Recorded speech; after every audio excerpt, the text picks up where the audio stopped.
Bismillahirrahmanirrahim. Assalamualaikum warahmatullahi wabarakatuh. Halo, perkenalkan, nama aku Rahmat Suradi, PP 2010861015, biasa dipanggil Didi. Jadi pada video ini, aku akan bertanya atau aku akan membahas suatu pertanyaan pada teman-teman semua. Apa yang akan kamu lakukan bila dapat uang 1 miliar rupiah? Sebenarnya, ya berserah teman-teman gitu kan. Mau dipakai buat apa uangnya?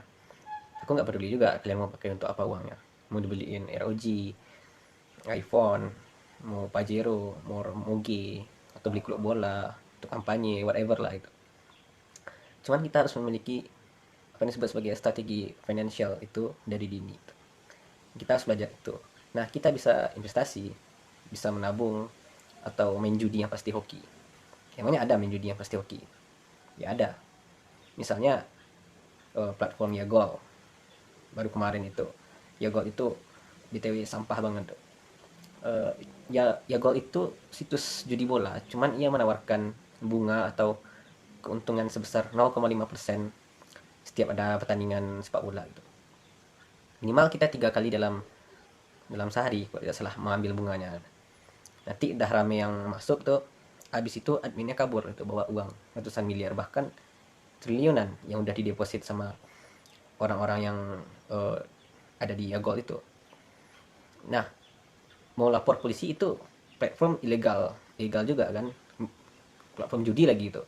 Jadi kalau sistemnya kita nggak berjudi ya, cuman klik terus dapat bunga tanpa lihat menang kalahnya gitu, tetap aja itu judi gitu. Malah kita nanti yang kita yang lapor, malah kita yang kena tangkap kan. Nah itu mengantar sedikit untuk kita semua agar kita tidak terjebak pada platform setan macam itu tuh. Jadi kalau kita mau main judi itu ya jangan setengah-setengah juga gitu. Cari juga yang benar-benar judi gitu. Bukan penipuan. Ini sudah mau judi, kiranya kena tipu juga gitu kan. 2 kali dungu tuh. Nah, kita masuk ke urusan financial tadi yang aku mau bicarain. Kalau aku punya uang 1M, misalnya, 80% itu aku investasikan. Why? 10% lagi ditabung, 5% dipakai untuk modal usaha, 5% lagi untuk apalah terserah kita mau apa dan butuh apa. Nah, sekarang pertanyaannya, why tadi? Mengapa investasi itu paling banyak presentasinya? Bukankah itu sangat berisiko? Ya, tentu saja sangat berisiko kan. Yang namanya berurusan sama uang pasti ada risikonya. High risk, high return. Kan begitu hukumnya tuh. Nah, kalau kita mau belajar berinvestasi dengan benar, kita bisa berpikir jauh ke depan untuk merencanakan financial freedom itu. Financial freedom itu kita bisa memenuhi kebutuhan hidup kita di dalam jangka waktu yang cukup lama, bisa 50 tahun atau 30 tahun tanpa harus bekerja, karena kita sudah ada uang dari hasil investasi dan tabungan yang cukup banyak. Kita bisa merencanakan bagaimana kita bisa hidup selama 50 tahun lagi hanya dengan tabungan dari hasil investasi tersebut, hasil investasi yang kita miliki. Possible nggak? Absolutely, bisa jadi. Jadi gimana caranya? Pertama, ya pasti berinvestasi kan, mestinya. Nah, cara berinvestasi itu bagaimana? Sekarang itu ada 3 yang banyak orang pakai caranya. Pertama itu investasi saham, investasi reksadana, sama kripto. Nah, aku nggak mau bahas semuanya secara detail gitu, jadi mau bahas secara general aja. Aku nggak bisa 24 jam nanti videonya. Yang pertama, kita ambil aja dulu reksadana deh itu. Reksadana itu kan banyak jenisnya tuh. Ada reksadana pasar uang.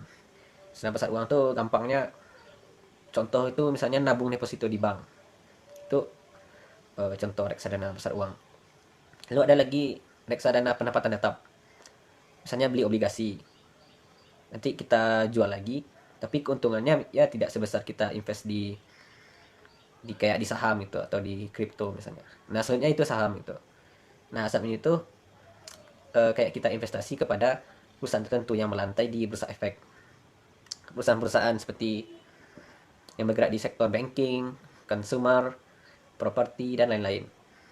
Misalnya Indofood, Telkom, Astra, kalau bank itu kayak Bank BRI, Bank BCA, you name it lah.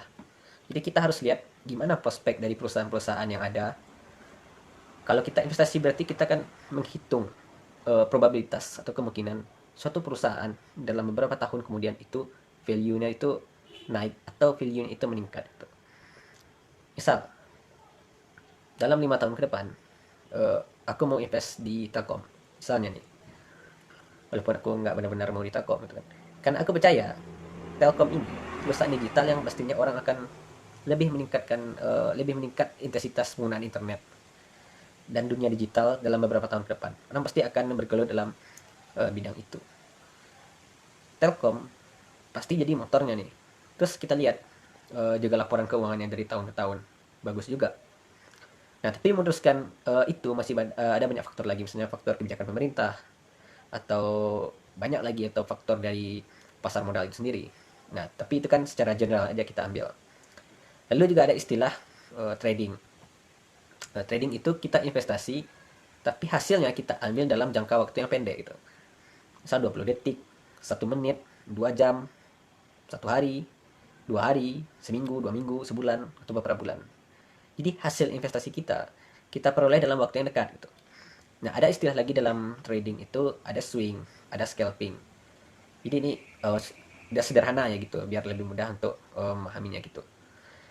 Scalping itu sering disebut nyopet, karena kita beli saham itu dalam beberapa detik, menit, jam, kemudian kita jual lagi karena harganya sudah naik. Jadi kayak nyopet gitu kan, nyopet online gitu. Atau kita jual rugi karena harganya sudah jauh turun ternyata. Itu generalnya aja. Kalau enggak ini kan panjang lagi gitu kan nanti penjelasannya. Yang terakhir itu misalnya kripto. Kripto ini sebenarnya sekali naik meroketnya itu sampai ke galaksi sebelah tuh. Saking ngerinya naik nilainya, karena nggak ada yang batasin kenaikan harganya. Beda dengan saham.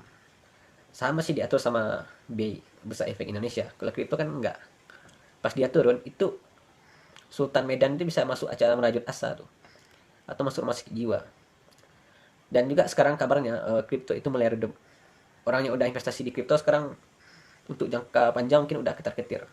Jadi kita lihat aja nanti gimana perkembangannya. Sama juga dengan saham sekarang. Karena sekarang bandar itu banyak yang kurang ajar istilahnya itu.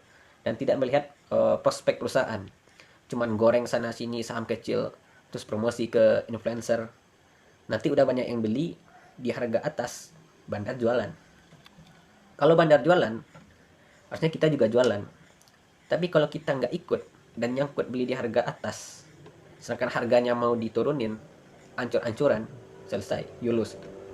BTW bandar itu orang yang banyak uang gitu, kayak para konglomerat. Itu termasuk bandar.